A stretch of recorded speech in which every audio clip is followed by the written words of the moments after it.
C'est officiel, Jude Bellingham est maintenant de retour avec le Real Madrid après une blessure qui lui avait été diagnostiquée durant l'été pendant la Coupe du Monde des clubs. Il y a beaucoup de médias qui spéculaient de son absence, qui pouvait s'élever à 3 à 4 mois, mais finalement, le joueur anglais est de retour plus tôt que prévu. Puis, sincèrement, vous savez que moi, je suis un fan du FC Barcelone, vous savez que je suis un fan de Pedri, mais ça reste que quand un joueur se rétablit d'une blessure plus tôt que prévu ou qu'un joueur évite des blessures, c'est toujours une bonne nouvelle pour le foot. Faut laisser de côté toujours le fanatisme, puis sincèrement, juste être content parce que les blessures ne réussissent pas à voir les joueurs à tout coup. Puis sincèrement, je pense que n'importe quel fan de foot, s'il y avait l'option utopique d'annuler toutes les blessures pour tous les joueurs de l'histoire, je pense que tout le monde prendrait cette décision. Donc, même si, évidemment, je crois que c'est un joueur qui peut être dangereux pour le Barça dans les Classicos ou en général dans les matchs de Ligue des Champions, ça reste que c'est une bonne nouvelle. Puis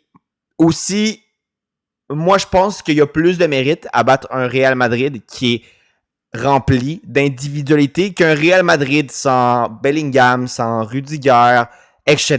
Donc, dans tous les cas, si le Barça gagne les prochains Classicos, il va y avoir plus de mérite, moins d'excuses aussi pour les fans du Real de dire que mais le Real était pas à 100%, les joueurs étaient pas tous là. Donc, bref, bonne nouvelle pour le foot. Maintenant, si on continue à parler du point de l'importance de Bellingham dans l'équipe de Xabi Alonso, sincèrement, moi, la saison dernière, le joueur le plus constant du Real Madrid, pour moi, c'était Bellingham. Dans le sens que Mbappé a le plus de statistiques, a les meilleurs chiffres pour lui la saison dernière. Mais sincèrement, moi, à chaque fois que je regardais les matchs du Real, le seul joueur que je me disais que il fait pas toujours des matchs excellents, mais il fait rarement de mauvais matchs, c'est Bellingham. Puis sincèrement aussi, dans la première qu'est-ce que je dis là? Dans la première moitié de la saison dernière, Bellingham, pour moi, était le meilleur joueur du Real. Si je me souviens bien, encore une fois, je suis pas un fan du Real. J'ai vu quand même beaucoup de matchs la saison dernière de l'équipe madrilène, mais pas tous. Mais de mon humble avis, je pense que Bellingham, si c'est pas le meilleur joueur du Real, c'est le deuxième ou le troisième. Puis il fait partie de ces joueurs que moi je qualifie de valeur sûre. Il y a beaucoup de joueurs, selon moi, du Real Madrid qui sont surcotés, surtout beaucoup de promesses.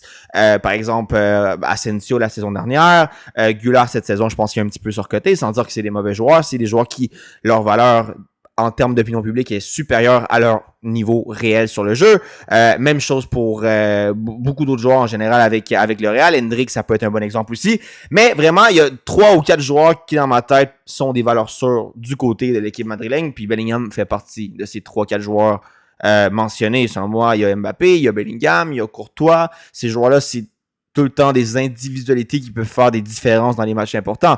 Vinicius, il est inconstant, donc Vinicius, oui, c'est une valeur sûre, mais un peu moins qu'il y a 2 ou 3 saisons, ça c'est sûr, ça c'est certain. Valverde, pour moi, c'est toujours une valeur sûre. Bref, vous comprenez ce que je veux dire. Puis, sincèrement, Bellingham, c'est un joueur qui peut être différentiel pour le Real. C'est pas un retour de blessure que, cool, on avait besoin de lui, mais sans lui, on aurait été correct. Non. Les fans du Real Madrid, actuellement, doivent se dire merci beaucoup.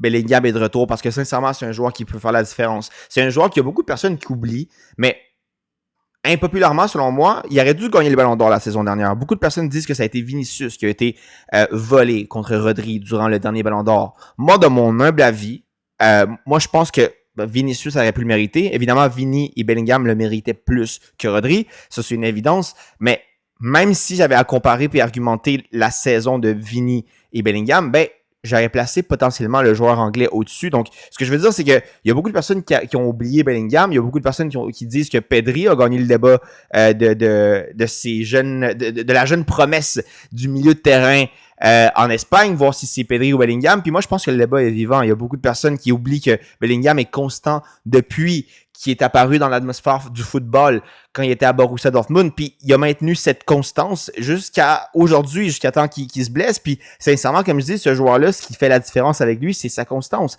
puis c'est sa polyvalence aussi. C'est vraiment un joueur complet, un joueur qui offre à chaque match, puis sincèrement, c'est ça, pour moi, il peut facilement être un joueur générationnel.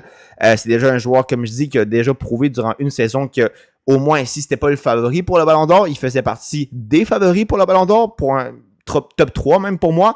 Donc, sincèrement, c'est un joueur qui peut vraiment, vraiment faire mal aux équipes adverses. Évidemment, ça n'enlève pas que je suis content qu'il soit de retour, mais sincèrement, la Liga va se compliquer un peu plus pour les équipes comme le Barça, comme l'Atlético. Puis vraiment, c'est un milieu que, mis à part le fait que je sois fan du Barça, quand le Real va jouer des matchs de Ligue des Champions qui vont être intéressants, contre la Juve, je me souviens plus c'est quoi les autres matchs à voir du Real cette saison. Je pense qu'il joue contre Liverpool, si je ne m'abuse. Ben, au moins, je vais être content de voir une individualité supplémentaire à ce Real Madrid-là, parce que c'est un joueur qui donne du spectacle aussi. Donc, bref, bonne nouvelle pour le foot, bonne nouvelle pour le Real. D'un certain point de vue, une mauvaise nouvelle pour les adversaires du Real Madrid, parce que Bellingham, c'est, comme je dis, un joueur qui, selon moi, est différentiel, puis peut vraiment changer les choses. Surtout s'il est capable de combiner avec Mbappé. Vinicius et Mbappé sont difficilement capables de combiner parce que c'est deux joueurs qui ont un profil similaire. Donc, on a vu depuis la saison dernière que ils se pilent un peu sur les pieds. Mais Bellingham, sincèrement, c'est un joueur dans une position différente. Un joueur qui est capable de pas toujours avoir du protagonisme pour briller.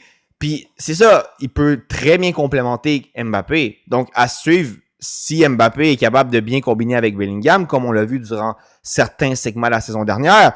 Puis attention avec le duo Bellingham-Mbappé. Sincèrement, en tant que fan de la Liga, j'ai hâte de voir ce duo-là. Et je leur souhaite le meilleur parce que c'est deux joueurs que j'aime bien en tant que pur football. Mais évidemment, je leur souhaite de la mauvaise chance quand ils seront contre le FC Barcelone. Mais sinon, peu importe qu'est-ce qui va se passer, c'est toujours bien pour le foot de voir des bons joueurs se récupérer. Puis espérons aussi qu'un diagnostic similaire tombe pour tous les autres stars qui sont blessés actuellement.